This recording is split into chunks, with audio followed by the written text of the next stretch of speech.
मित्रों नमस्कार।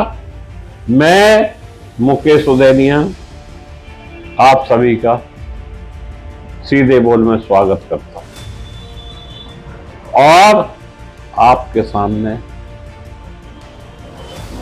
दहेज में अब लेने और देने वालों को आफत नजर आएगी, क्योंकि प्रदेश में मैरिज सर्टिफिकेट बनवाते समय दहेज का विवरण देना कंपलसरी कर दिया गया और सरकार ने इस मामले में आदेश भी कर दिया है और शपथ पत्र अनिवार्य कर दिया गया है, ताकि जो लोग दहेज के मामले में लोगों को फंसाते हैं और मुकदमा लिखवाते हैं, इस तरह के कई चीजों पर रोक लग सकती है। निश्चित रूप से यह योगी सरकार की एक अच्छी पहल है। इससे कई परिवार बर्बाद होने से बच जाएंगे और जो एक हथियार के रूप में लोग इसका इस्तेमाल करने लगे हैं, वह भी कहीं ना कहीं थम जाएगा। मित्रों, शादी आसान होता है, लेकिन शादी के बाद झेलना बहुत कठिन होता है। और कहा भी गया है कि हस्बैंड जो बैंड की तरह बजता रहता है फिर भी हंसता रहता है। ऐसा ही कुछ जब मुकदमे वगैरह लिख जाते हैं तब भी ऐसा कुछ सामने आता है। उत्तर प्रदेश में विवाह प्रमाण पत्र बनवाते समय अब वर वधू को दहेज का भी विवरण देना होगा। इस संबंध में शासन के निबंधन विभाग को निर्देश जारी किए गए। जानकारी के मुताबिक विवाह प्रमाण पत्र बनाने के लिए हजारों की तादाद में आवेदन किए जाते हैं। नियमों के मुताबिक वर वधू पक्ष की ओर से विवाह का कार्ड, आधार कार्ड, हाई स्कूल की मार्कशीट के साथ 2 गवाहों के दस्तावेज भी लगाए जाते हैं।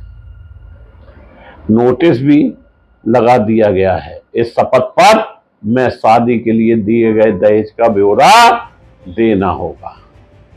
वहीं जानकारी के मुताबिक शासन की ओर से विवाह प्राप्त के लिए शपथ पत्र अनिवार्य कर दिया गया है और सभी को यह निर्देशित कर दिया गया है कि डॉक्यूमेंट्स के साथ दहेज का प्रमाण पत्र भी दें।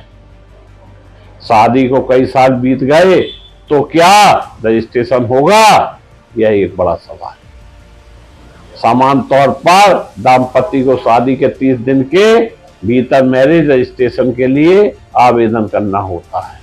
हालांकि दाम्पत्य अतिरिक्त फीस के साथ 5 वर्ष तक मैरिज रजिस्ट्रेशन के लिए आवेदन कर सकते हैं।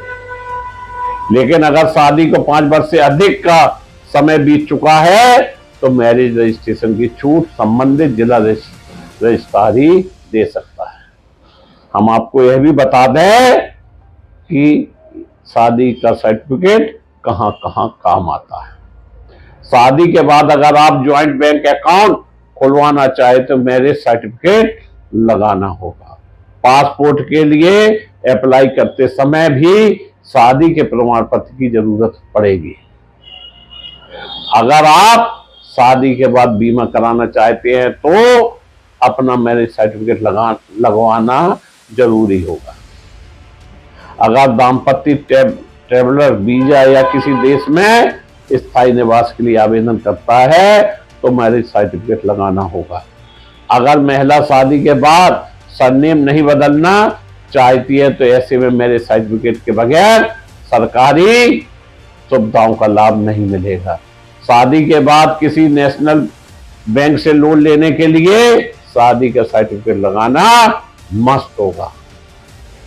किसी भी प्रकार के कानूनी मामले में मैरिज सर्टिफिकेट जरूरी होगा। जैसे कि अगर दाम्पत्य में से कोई एक शादी के बाद धोखा देकर भाग जाता है तो शिकायत दर्ज करने के लिए शादी का सर्टिफिकेट काम आएगा। तलाक की अर्जी लगाने के लिए भी मैरिज सर्टिफिकेट काम आएगा। सिंगल मदर या तलाकशुदा महिलाओं को नौकरी में रिजर्वेशन लेने के लिए तलाक का डॉक्यूमेंट्स दिखाना होता है। यह सारी चीजें इसमें लगाना होगी। निश्चित रूप से उत्तर प्रदेश सरकार ने एक अच्छी पहल की है। अभी अमूमन यह देखने को मिलता है कि शादी हुए जुमा 4 दिन नहीं होते हैं कि पुलिस विभाग में जाकर एक एप्लीकेशन खुलस दी जाती है कि साहब हमसे दहेज की मांग की है। इतना ही नहीं, कई लोग टेंशन में आत्महत्याएं कर लेते हैं और यह सिलसिला थामे नहीं थम रहा है।